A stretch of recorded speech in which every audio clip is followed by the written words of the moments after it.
I am your teacher, Gary Vernier. Welcome to Activate Your Grammar. Today, we are going to continue to study conditional sentences in English. In this lesson, we are going to look at the third conditional. In a type 3 conditional sentence, the if clause is in the past perfect.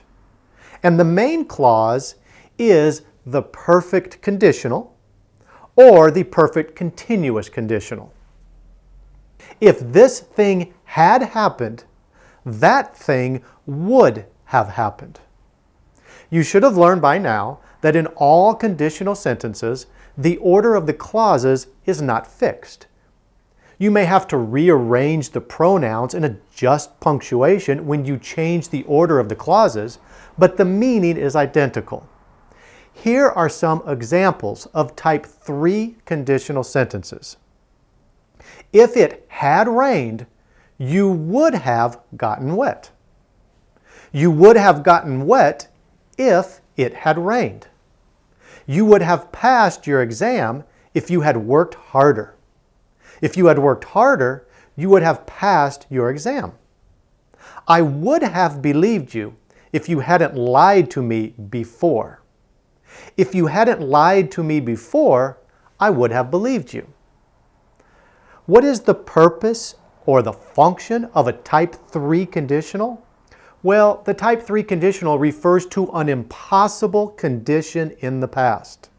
These sentences are truly hypothetical and unreal because it is now too late for the condition or the result to exist. There is usually some implication of regret with a type 3 conditional sentence. The time is the past. The situation is hypothetical. Here are some more examples. If I had worked harder, I would have passed the exam. The reality, I didn't work hard. I didn't pass the exam.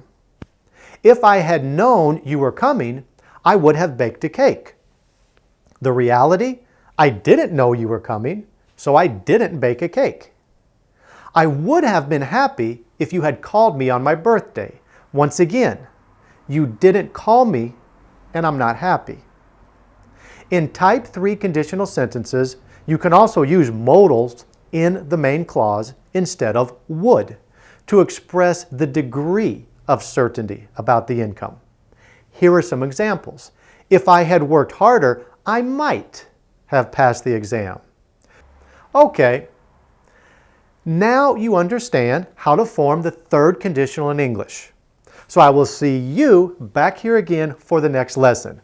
Good luck.